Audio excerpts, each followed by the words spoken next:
and my name is Pat Grant. I'm a comic book artist, and we are at Alpha Gallery, and there's 5 years of work on the walls. I think it's like 130 pages of comics. I'm exhausted.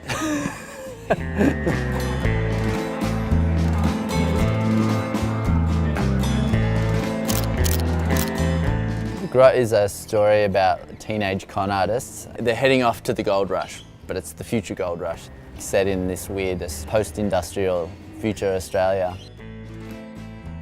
I wanted it to be like a trashy genre story, so it's very readable and it's very accessible and it's fun. The question that the project asks is like, how robust is a sibling relationship, and what sort of trials and tribulations can you put it through before it breaks? It doesn't overtly have a political message, although like there's potentially one there.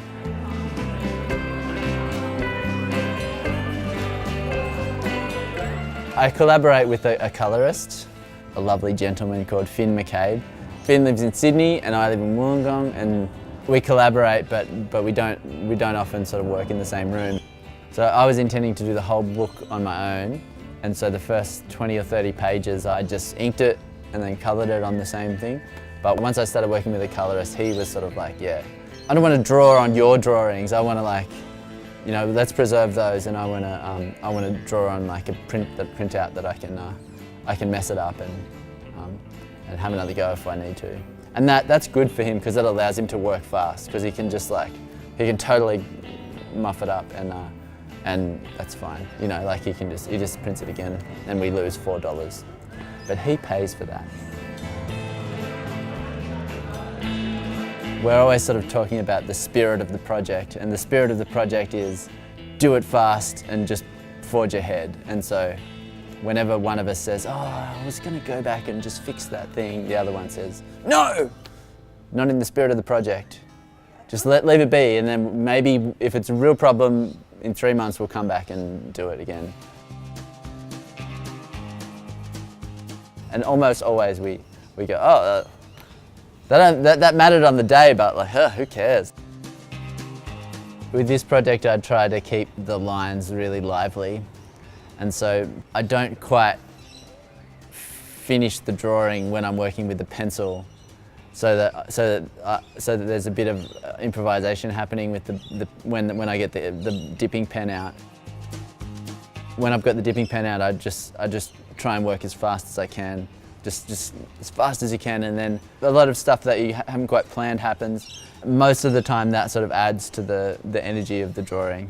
And that's tricky because you spend a lot of time trying to make the drawings correct, sort of anatomically correct and like spatially correct, and often that comes at the expense of an interesting line. And so for this project, I was always gonna serve the line. And I would say there's 100 drawings in the gallery that I'm really not very happy with, literally ashamed of. But the lines are alive, and it feels like it just happened in a few seconds, even though there's, you know, years of planning that went behind it. And so that's what I'm trying to do.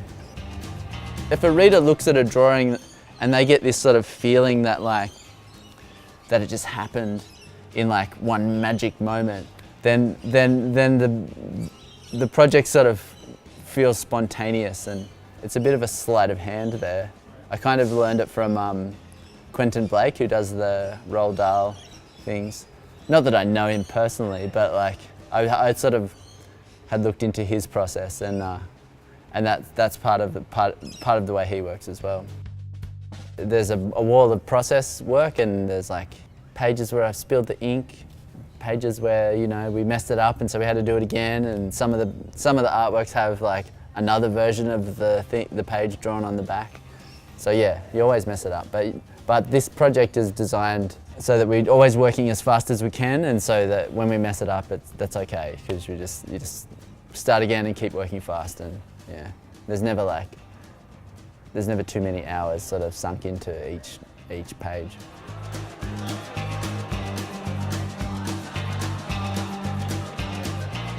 DIY thinking is at the centre of the way I operate. Even though I'm, you know, like I'm a university lecturer and I get Australia Council grants, it's still like I still feel like I still feel like it's, you know, that's how I think about my work and how I encourage other artists to think about their work. And Gleno and Biennale is sort of like that, the DIY arts culture, you know, to a T.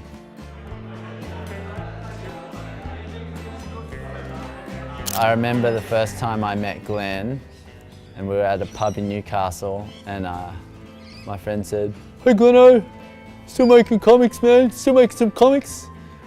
And Glenn said, "Yeah." And I said, "Oh, you make comics? I hadn't met anyone who makes comics before." He said, "Yeah, I make comics." And I said, "Oh, cool, I'll have a look at them." And he said, "Thanks, man, yeah." I got some of his comics, and it was just weird. I met the person who made the thing, and then I went home and just started making comics. And then so I made my first one, and I sent it to Glenn and Ben Hutchings and a bunch of other cartoonists, and Gleno was the first one to write back to me. I got a handwritten letter in the mail, and yeah, that was huge. That was totally huge. And he's been, you know, a huge supporter of my work, you know, ever since. It's an honour to be part of this little festival. I call it the Festival of Non-Pretentious Pictures, and I don't know, I don't know what Gleno thinks about that.